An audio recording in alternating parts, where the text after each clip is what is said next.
Green মটরের বড়া recipe কাদের কাদের পছন্দ সবাই কিন্তু চলে আসুন আমার রান্নাঘরে, কারণ পুষ্পাঞ্জলি রান্না করে সবাইকে স্বাগত জানাই। আর আজকে শুরু করেছি একটা নতুন স্বাদের রেসিপি, যেটা নিরামিষ পর্বে আপনারা এই গ্রিন মটর রেসিপি একবার যদি তৈরি করেছেন তাহলে বাচ্চা থেকে বয়স্ক সবাই খেতে পছন্দ করবে। আর যদি রান্না করতে করতে আপনাদের বাদ থেকে সব বড়া শেষ হয়ে যাবে, আমি গ্যারেন্টি দিয়ে বলবো। কারণ এই রেসিপিটা যত সুস্বাদু তত একটা সুস্বাদুর সাথে সাথে এটা অত পুষ্টিকর খাবার কি আপনারা খেতে ছোটো থেকে বড় সবাই পছন্দ করে। সেটা আবার নিরামিষ পর্বে, কোনো পেঁয়াজ রসুন দেওয়া হয়নি, কোনো কিছু নেই, নিরামিষ পর্বে। এইভাবে যদি একবার যদি আপনারা তৈরি করেছেন না এই গ্রিন মটর রেসিপি, তাহলে এই বড়া দিয়ে আপনারা অর্ধেকটা ভাত খেয়ে নেবেন। তাহলে চলুন দেখি আমি কীভাবে রেসিপিটা তৈরি করেছি, আপনাদের কাছে উপস্থাপনা করে দেবো। প্রথম থেকে লাস্ট অবধি আপনারা যদি মনোযোগ সহকারে দেখবেন তাহলে অবশ্যই ভালোভাবে বুঝে নিতে পারবেন কীভাবে তৈরি করেছি, আর আপনারাও বাড়িতে তৈরি করে নিতে পারবেন। কারণ এই বড়া রেসিপি তৈরি করার জন্য বেশি কিছু সময়ও লাগে না,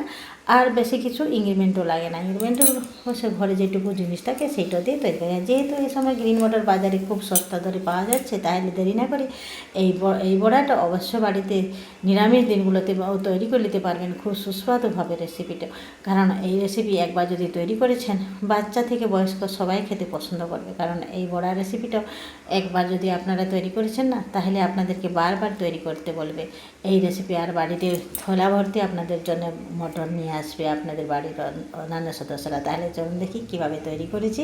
আমি এই বড়া তৈরি করার জন্য আমি বাজার থেকে নিয়ে এসেছিলাম অনেকটা মটর নিয়ে এসেছিলাম, মানে 500 মতন মটর কিনে নিয়েছি। সেখান থেকে আমি 250 মতন মটর আমি চোকা ছাড়িয়ে পরিষ্কার করে রেখে নিয়েছি। আর এই গ্রিন মটর এই সময়টাই পাওয়া যায়, পরে কিন্তু এই সময়টা পুড়িয়ে গেলে, ঋতু পরিবর্তন হয়ে গেলে কিন্তু এই গ্রিন মটরটা পাওয়া যায় না। সেটা আবার যদি ফ্রিজন মটর পাওয়া যাবে, সেই মটরগুলো কিন্তু অনেক সেই এই গ্রিন মটর মতন স্বাদ হবে না। আবার চলুন দেখি সেটাকে। এটা খুব অল্প সময়ের মধ্যে কিন্তু তৈরি করে নিতে হয় না, জলে ভিজিয়ে রাতভর রাখতে হয় না, কিছু করতে হয়। এটাকে কিছু সময়ের জন্য ছাড়াবার সময়টা একটু লাগে, না হলে এটা এই মটর রান্না করার খুব সহজ পদ্ধতি আপনাদেরকে দেখিয়ে দেবো। খুব অল্প সময়ের মধ্যে আপনারা তৈরি করে নিতে পারবেন এই মটর। তবে আর বেশি নেব কি, আমি চলুন আমার রেসিপির কাছে চলে যাচ্ছি কীভাবে আমি তৈরি করেছি। আমি এই রেসিপিটা তৈরি করার জন্য আমি নিয়েছি এখানে 250 গ্রাম মটর। সেখান থেকে আমি 250 গ্রাম মটর, সবকটা মটর আমি চোখা ছাড়িয়ে নিয়েছিলাম। চোখা ছাড়িয়ে এটাকে ভালোভাবে ভালোভাবে ধুয়ে পরিষ্কার করে নিয়েছি। আমার বড়ার এই রেসিপিটাও চোখা ছাড়াবার সময় দেখবেন ভালো করে লক্ষ্য করে চোখাগুলো ছাড়াবেন, কারণ এখনকার মটরগুলোতে ভিতরে ভিতরে একটু পোকা থেকে যায়। তাহলে এইগুলো ছাড়াবার সময় একটু লক্ষ্য করে ছাড়াবেন সব সময়। আর দেখেন আবার মটরগুলো সম্পূর্ণভাবে ছাড়িয়ে নিয়েছি, ধুয়ে ভালোভাবে পরিষ্কার করে নিয়েছি। এবার কিন্তু জলটা ঝরিয়ে নিয়েছি, সম্পূর্ণ জল ঝরিয়ে হয়ে যাবার পর আমি এটাকে কিন্তু মিক্সার গ্রাইন্ডারে পিষে নেবো। আপনারা চাইলে সিলবারটা দিয়ে পিষে নিতে পারবেন, কিন্তু আমি মিক্সার গ্রাইন্ডার দিয়ে পিষে নেবো। জল কটা সব ছড়িয়ে নিয়েছি, জল ঝরিয়ে নিয়ে পরিষ্কার করে এভাবে জল ঝরিয়ে নিয়ে দেখেন মটরগুলো সম্পূর্ণভাবে জল ঝরানো হয়ে গেছে। এরা মিক্সার গ্রাইন্ডারে অর্ধেকটা দেবো, তারপরে আর অর্ধেকটা দেবো। কিন্তু ছোটো পাড়া মিক্সার গ্রাইন্ডারে করছি, বড় মিক্সার গ্রাইন্ডারে করিনি, ছোটোতেই করছি, তাই আমি অর্ধেকও দিচ্ছি। আপনারা চাইলে বড় মিক্সার গ্রাইন্ডারে করে নিতে পারেন, বড় কৌটোতে। তাহলে এবার এখানে কিন্তু একটু কাঁচা হলুদ দিয়েছি, যেহেতু ছোটোদের বড় সবাই খেতে পারবেন, তার জন্য যদি বাচ্চারা খেতে করবেন তাহলে লঙ্কাটা বাদ দিয়ে আপনারা করে নিতে পারেন।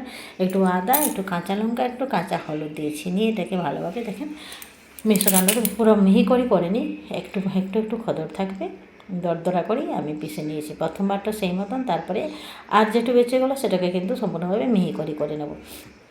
তাহলে দেখবেন এটা বেশি দরদরা করলে কিন্তু এই মানে যখন বড়াটা তৈরি করবেন তখন সেটাকে মানে হয় না, বাইন্ডিং ধরে না। তার জন্য একবারটা পুরো দরদরা করলাম, তারপরে আর একবার যেটা করব সেটা মিহি করে নিতে হবে। এইভাবে প্রথম থেকে একবার করে নিলাম, তারপরে দ্বিতীয়বার আবার দিয়ে দিলাম, নিয়ে এটাকে ভালোভাবে মিহি পিষে নিলাম। নিয়ে এবার কিন্তু এখানে অ্যাড করে দেব আমার লবণ। এটা আমার সম্পূর্ণভাবে পিষানো হয়ে গেছে। এবার এখানে কিন্তু লবণ দিয়ে দেবো, তারপরে পরিমাণ মতন হলুদ দিয়ে দেবো, একটু সামান্য হলুদ, এমনিতে কাঁচা হলুদ দিয়েছি, লবণটা অ্যাড করে দিলাম, পরিমাণ মতন লবণ দেবেন। তারপরে লবণটা দিয়ে দেখেন আমি সবকটা দিয়ে এবার সবকটাকে পরে যে পিষে রেখেছিলাম সেটাকে আমি একটু মিহি করে পিষে নিয়েছি। এবার দুটোকে ভালোভাবে মিক্স করে নিয়েছি। এবার এখানে দিব লবণটা অ্যাড করে দিয়েছি, সামান্য একটু লবণ দিলাম। পিষার সময় যেহেতু আমি লবণ দিইনি তাহলে পিছন দিলাম। তারপরে উপর থেকে একটু হলুদ দিলাম, তারপরে একটু লঙ্কা গুঁড়ো, এটা হচ্ছে রেড চিলি পাউডার, তারপরে একটু জিরে গুঁড়ো, তারপরে একটু ধনিয়া গুঁড়ো। এইসব দিয়ে আমি এটাকে ভালোভাবে মাখিয়ে নেবো। ভালোভাবে মাখাবার পরে এটাকে সম্পূর্ণভাবে ভালোভাবে এই চামচের সাহায্যে আমি মেখে নিয়েছি। তারপরে একটু লবণ অ্যাড করে, লবণটা কিন্তু পরিমাণ মতন লবণ দেবেন। তারপরে এটাকে ভালোভাবে চামচের সাহায্যে মাখিয়ে নেব। তারপরে এখানে বাইন্ডিংয়ের জন্য কিছু অ্যাড করতে হবে। হয়তো আপনাদের কাছে যদি বাড়িতে কর্নফ্লাওয়ার থাকে তাহলে কর্নফ্লাওয়ার দিতে পারেন, কিন্তু আমি কিন্তু এখানে কর্নফ্লাওয়ার অ্যাড করিনি, আমি এখানে অ্যাড করেছি বেসন। এবার এখানে 2-3 চামচ মতন বেসন দেবো, বেশি বেসন দেবো না, আমি 3 চামচ মতন বেসন দেবো। আর আপনার কাছে যদি চাল গুঁড়ি থাকে চাল গুঁড়িটাও অ্যাড করে নিতে পারেন, কিন্তু আমি শুধুমাত্র বেসন দিয়ে এটা তৈরি করছি। কর্নফ্লাওয়ার কিংবা চাল গুঁড়ি থাকলে তাহলে আপনারা অ্যাড করে নিতে পারেন, কিন্তু আমি শুধু সামান্য বেসন দিয়ে এটা করব। দেখেন বেসন দিয়ে ভালোভাবে এটাকে চামচের সাহায্যে মাখিয়ে এবার হাতের সাথে এটাকে ভালোভাবে মেখে নেব, কারণ এটা মশলাগুলো ভালোভাবে মাখানো হয়ে গেছে। এবার এটাকে ভালোভাবে একটু বেসনটা আর একটু অ্যাড করব, কারণ দ্বিতীয়বার যে পেস্ট করলাম সেটা একটু জল ছিল, তার জন্যে যেহেতু মিহি করে দিলে না বেশি একটু জল থেকে যায়, তার জন্য একটু বেসনটা 4 চামচ দিয়েছি।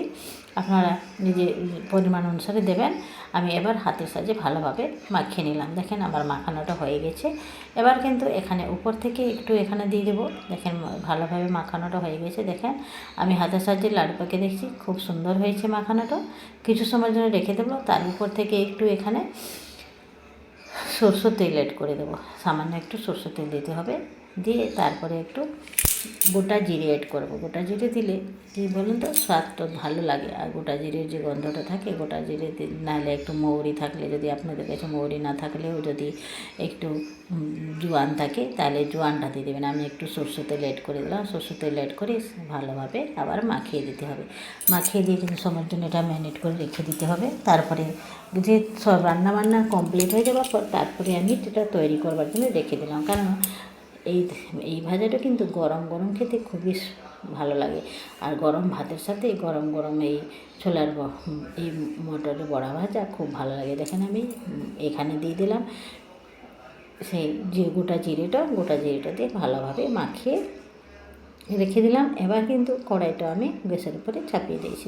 আমার সব কিছু রান্না কমপ্লিট হয়ে গেছে এদিকে আমি কড়াইটাও গরম করতে দিয়েছি। এখানে দিয়ে দিয়েছি সানফ্লাওয়ার অয়েল। আপনারা চাইলে সরষের তেলেও অ্যাড করতে পারতেন, কিন্তু আমি সানফ্লাওয়ার তেলে ভাজছি। এইভাবে বড়া আঁকা আকৃতি দিয়ে আমি একের পর বড়াগুলোকে সব ছেড়ে দেবো।